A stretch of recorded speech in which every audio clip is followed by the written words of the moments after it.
Saudara-saudariku, hari-hari ini kita ketahui bersama bahwa seluruh pandangan, pendengaran, dan perhatian kita secara nasional pada umumnya tertuju pada Pulau Rempang, bagian dari Kota Batam, dari Kepulauan Riau, Negara Kesatuan Republik Indonesia.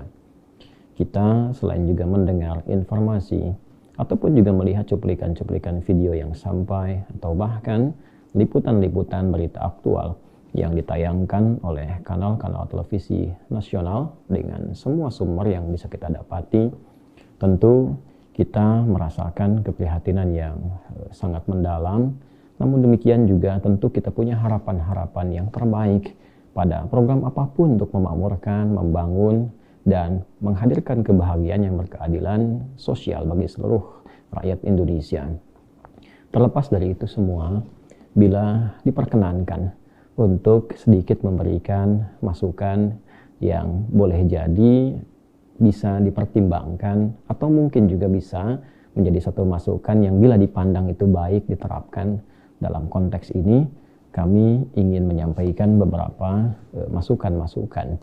Yang pertama, seperti kita ketahui bahwa di wilayah Rempang itu yang hangat sekarang dibincangkan ada 16 kampung tua yang tentunya segala macam informasi telah kita ketahui baik dari tinggalnya ratusan tahun yang lalu dari nenek moyang atau kakek moyang penduduk di sana, dan di antara mereka juga ada termasuk kalangan-kalangan pejuang.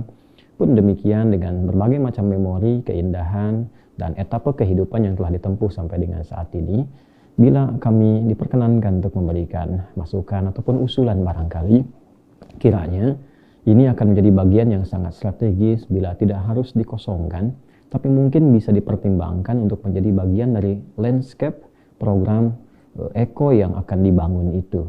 Bila sekiranya dari sekian banyak wilayah yang diharapkan bisa menjadi bagian dari sentral industri, juga ada perdagangan dan pariwisata, mungkin dari 3 bagian pokok besar itu atau skema lainnya, 16 kampung tua ini tidak harus dikosongkan atau bahkan direlokasi.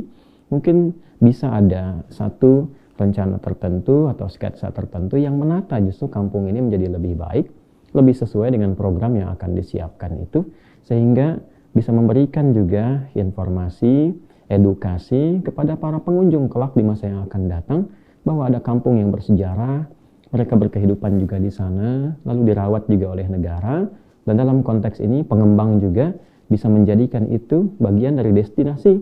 Mungkin bukan hanya destinasi untuk wisata, tapi juga destinasi untuk edukasi, mengenal sejarah masa lalu, yang mungkin ini menjadi win-win solution, yang tidak harus menempatkan mereka sebagai objek relokasi, tapi dimasukkan dalam program itu yang boleh jadi ini akan menjadi lebih baik ketika desainnya disesuaikan dengan mengakomodir keberadaan mereka.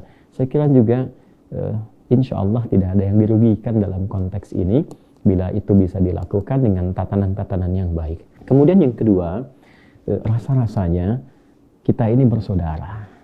Kita diikat dengan dasar undang-undang kebangsaan yang sama, asas juga berbangsa yang sama, kita punya undang-undang dasar 1945, kemudian juga kita punya Pancasila, kita punya Bhinneka Tunggal Ika, dan hal-hal lain, nilai-nilai kebangsaan lain yang semua itu kita sepakati mengikat kita menjadi satu persaudaraan, menyatukan kita dalam persatuan Indonesia.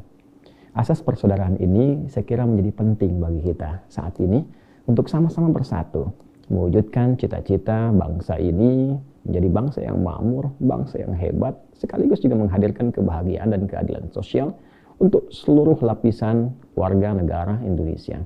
Kita semua warga negara Indonesia yang bersaudara. TNI, Polri, Satpol PP, rakyat, pemangku pemerintahan, semua kita saudara. Dan asas persaudaraan itu senantiasa menampilkan dialog-dialog yang baik, yang membahagiakan, tidak saling menyakiti.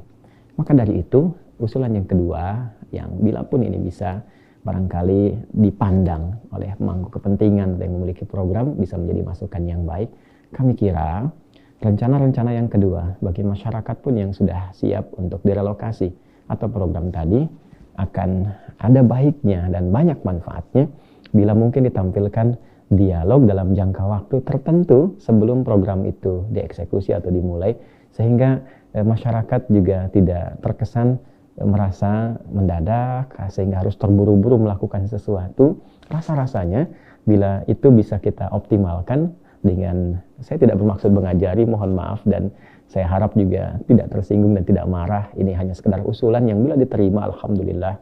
Dirasa tidak baik pun Anda bisa abaikan. Ya, dalam konteks ini, hemat kami bila disampaikan dalam keadaan yang cukup teduh, cukup baik, diberikan jangka waktu yang direlokasi, tentunya juga di pihak pemangku kepentingan sudah menyiapkan lahan-lahan tertentu, disampaikan dengan baik, dibangunkan terlebih dahulu untuk mereka, sehingga ketika mereka pindah, ya itu sudah melihat ada kepastian-kepastian atau tempat sementara, mungkin juga di penampungan yang diberikan itu juga cukup jelas dengan jaminan yang utuh. Ya, seringkali terjadi di lapangan ketika kami menemani masyarakat yang sedang diuji dengan bencana, juga tidak mudah untuk berpindah ke tempat yang telah dijanjikan. Kadang-kadang prosesnya yang cukup rumit, kadang-kadang juga waktunya yang semakin memanjang, kemudian juga kewajiban-kewajiban yang mereka harus penuhi karena bantuan yang kemudian diberikan ternyata pada durasi atau jangka waktu tertentu.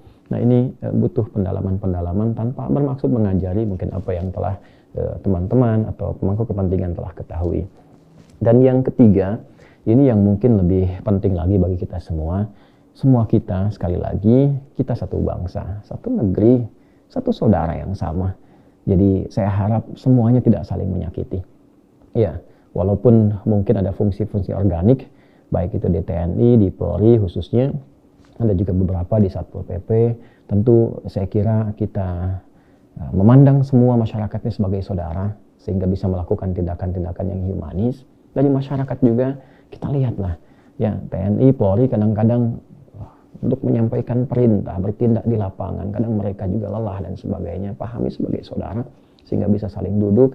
Para pejabat juga saya mohon pahami masyarakat ini bukan objek sebagai objek bisnis atau objek proyek harus mencapai kemakmuran. Tentu kemakmuran itu penting, tapi juga kebahagiaan secara sosial itu jauh lebih penting. Luka-luka sosial itu tidak mudah untuk disembuhkan, kadang-kadang punya durasi yang cukup panjang. Karena itu kita semua mencoba untuk mendinginkan dan menurunkan tensi dan menghindari kosakata-kosakata yang terlalu keras dan rasa-rasanya agak kurang nyaman diterima oleh hati. Ya. Ini tidak harus kata-kata yang mohon izin barangkali ya, yang sifatnya boleh jadi menyakiti atau bernada ancaman dan lain sebagainya. Kami kira kita sebagai bagian dari warga negara Kesatuan Republik Indonesia, insya Allah akan saling menguatkan, saling mendukung kepada kebaikan, dan kita berdoa kepada Allah. Dan mudah-mudahan semua kita diberikan hidayah. Toh pada akhirnya kita akan kembali. Ya, semua pejabat-pejabat di pemerintahan, petugas-petugas di institusi dan sebagainya, semua kita akan wafat. Saya wafat, kita wafat. Tugas kita selesai, tapi hisab kita belum selesai. Kita itu akan meninggal. Kita akan dihisab oleh Allah. Ingat, kita disumpah, para pejabat disumpah ya, dengan kitab sucinya masing-masing. Yang muslim dengan Al-Quran, sumpah itu akan dipertanggungjawabkan. Rakyat juga demikian. Setiap sikapnya akan ditindak, dicatat. Mungkin selesai di dunia, tapi akhirat kan masih menunggu. Takutlah pada Allah Subhanahu wa Ta'ala kita semua dan bersatu dalam kebaikan. Hindarkan berbagai macam hal yang tidak kita harapkan itu terjadi. Kita tidak berharap apa-apa yang pernah terjadi di tempat-tempat lain. Ya, kasusnya macam-macam lah, baik itu Salim Kancil yang dulu pernah terjadi, suku Samin yang pernah terjadi, dan beberapa yang lainnya. Kita tidak ingin semua itu berulang di berbagai tempat yang mampu dipijak di bumi pertiwi ini. Merah putih adalah gambaran dari perjuangan para pahlawan-pahlawan kita, berjuang dengan darah, keringat, air mata, darah memerah sebagai syuhada, kain kafan melilit yang putih yang sering kita bahkan dapati dalam keseharian kita. 17 Agustus kita peringati sebagai bagian dari kemerdekaan, kita kibarkan bendera itu, mengingatkan bahwa ada perjuangan untuk melahirkan kemerdekaan itu. Jangan sampai mereka menangisi anak cucunya yang bertikai, yang ingin sesuatu tapi saling menyakiti. Kiranya semoga Allah mengampuni kita, memaafkan kita semua, dan memberikan kemuliaan kepada negeri ini sehingga menjadi negeri yang makmur, negeri yang diridhai, dan negeri yang membahagiakan untuk semuanya. Maafkan saya kalau ada kata-kata yang kurang berkenan. Sungguh tidak ada niat maksud lain kecuali hanya sebatas menyampaikan usulan-usulan saja yang kiranya bisa memberikan kontribusi yang baik. Jika dinilai baik, alhamdulillah. Sekali lagi, jika dirasakan pun kurang baik, abaikan saja. Apalah ini hanya seorang Adi Hidayat yang mungkin tidak punya kecakapan di bidangnya, tapi mudah-mudahan dengan doa yang kami sampaikan, semua apa yang kita rasakan insya Allah diberikan jalan keluar yang terbaik, dan kita berharap kita hidup di negeri ini dalam kemuliaan, wafat dalam kebaikan, dan tidak membawa beban saat dihisab kembali kepada Allah Subhanahu wa Ta'ala.